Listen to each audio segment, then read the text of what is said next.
Saya nak sebut benda ni, bila tengok pornografi, dia boleh jadi ketagihan. Fahamkan video tu tadi?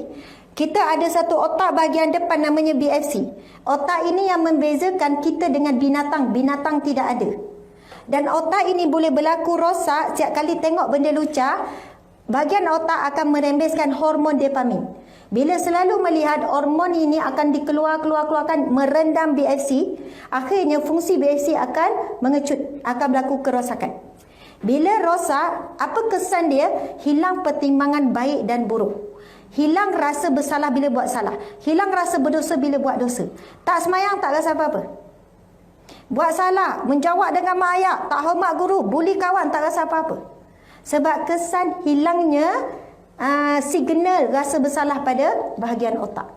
Dan saya sebut benda ni sebab inilah cabaran utama, wahai ibu ayah sekalian, kenapa kita sangat kena kawal gadget anak kita. Tengok dia orang main game. Tengok game sekarang, game walaupun kartun seksi sangat. Betul tak? Mula-mula dia tengok yang tu, lama-lama tanpa sedar. Saya ada beberapa kes lelaki buat pengakuan ketagihan pornografi, kemudian dia terlibat dengan pelacuran sampai jadi bapa ayam. Walaupun dia kerja sekarang, kerja yang sangat bagus, pegawai, doktor, macam-macam. Dia hubungi saya, tolong Ustazah, saya tak boleh berhenti walaupun dah kahwin, ada anak, terlibat dengan aktiviti pelacuran. Tapi semua cerita bermula daripada melihat pornografi. Ada adik-beradik buat pengakuan, laki perempuan, tapi yang telefon saya perempuan. Isunya dia dah berzina dengan adik lelaki dia hampir setiap hari. Sekolah agama, bukan cerita reka ni. Mak ayah dia minta dengan mak nak duduk asrama. Mak ayah tak bagi. Sebab mak ayah memang sayang anak duduk kat rumah. Tapi tengah malam mereka berdua masuk dalam satu bilik berzina. Ustazah, saya dah rasa berdosa, saya tak tahu nak macam mana. Bila kita tanya, bermula daripada apa? Melihat benda lucah. Bermula daripada membiasa tengok cerita-cerita. Tengok Blackpink contohnya. Tengoklah lagu-lagu. Alah, lagu je, bukan apa pun, bukan video lucah pun. Tapi rangsangan yang mereka lalui, mereka simpan sampai masa je mereka nak tengok lebih. Bila tengok lebih, akhirnya mereka melakukan masturbation, onani, betul tak? Saya turun ke sekolah ni, saya buat kajian, saya buat statistik. Budak sekolah rendah, bila saya edar, darjah 5, darjah 6 buat pengakuan ketagihan pornografi dan ketagihan onani. Saya tanya, kamu tahu tak onani itu salah? Saya tak tahu pun Ustazah. Selama ni saya buat, saya ingat itu proses biasa nak membesar. Saya terangsang, kemudian saya layan. Guna itu, guna ni, lepas tu kawan-kawan ajar. Masuk sekolah menengah, lagi tinggi kes ni. Universiti, wallahu'alam.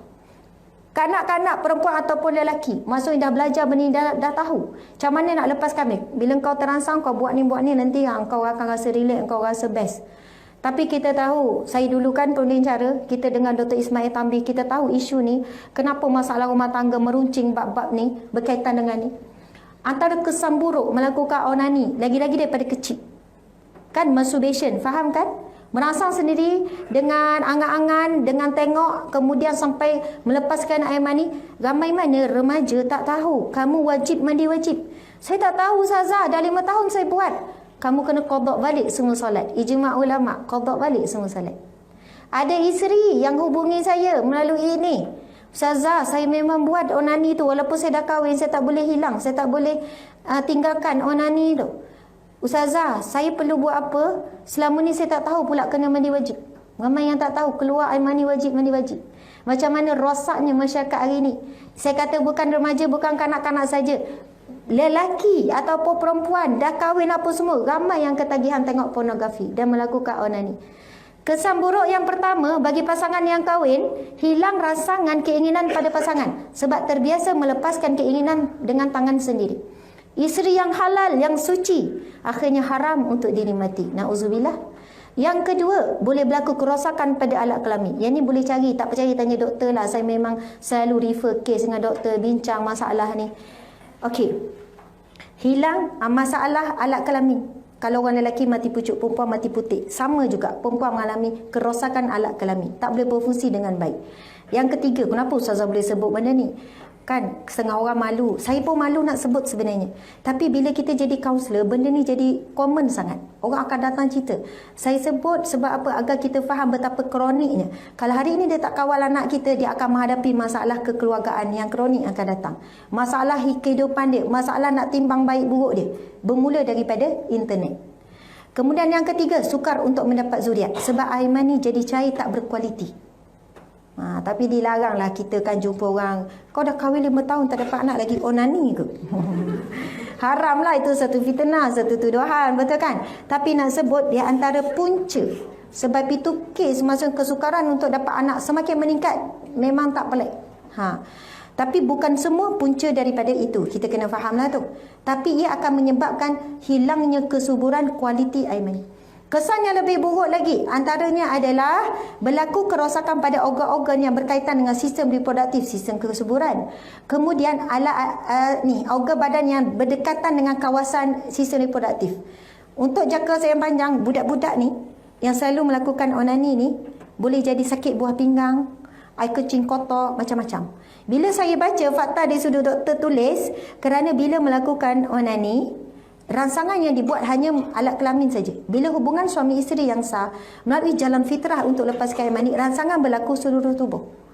Jadi ia akan berlaku kerosakan pada sistem badan yang penting, bahagian-bahagian yang berdekatan dengan sistem reproduktif, sistem kesuburan. Itu ada banyak lagi kesan buruk. Hilang fokus, tak boleh belajar, hafalan, daya ingatan lemah, menggigil dan sebagainya. Dan saya bila entertain anak-anak remaja yang terlibat, saya tanya, mak ayah tahu? Mak ayah tak tahu, dia akan buat 2-3 malam. Tolonglah hari ini, risaulah ibu bapa, jangan rasa bangga, anak aku tak lepak kat luar, anak aku okey, duduk dalam rumah je. Duduk dalam rumah lagi kena risau. Kalau anak kita kunci pintu, tolonglah kita kena ada rasa syak. Kenapa nak kunci pintu? Kalau tak pun tolong ada kunci kedua. Anak perempuan kena kunci pintu lah, itu keselamatan. Tapi tolong ada kunci kedua yang kita boleh buka anytime tengah malam. Telefon, no telefon. Telefon kalau nak guna depan kita. Ada nak bala-bala, dia dengan kawan-kawan, dia nak berhubung. Anak dalam kawalan ni, sekolah menengah ni. Faham tak? Siapa yang beri telefon, internet sangat awal, umpama beri pisau kepada dia untuk hirih dia sendiri.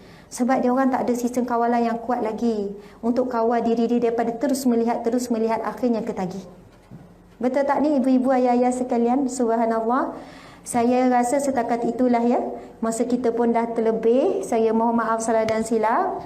Kalau boleh memang ada banyak lagi isu. Slide saya tu pun sebenarnya disediakan 100 lebih ya, 100 lebih. Nak pergi satu-satu, nak ubah, nak tip-tip. Memang kalau nak berkongsi tip sangat banyak. Akhirnya balik kepada diri kita sendiri, wahai ibu ayah sekalian.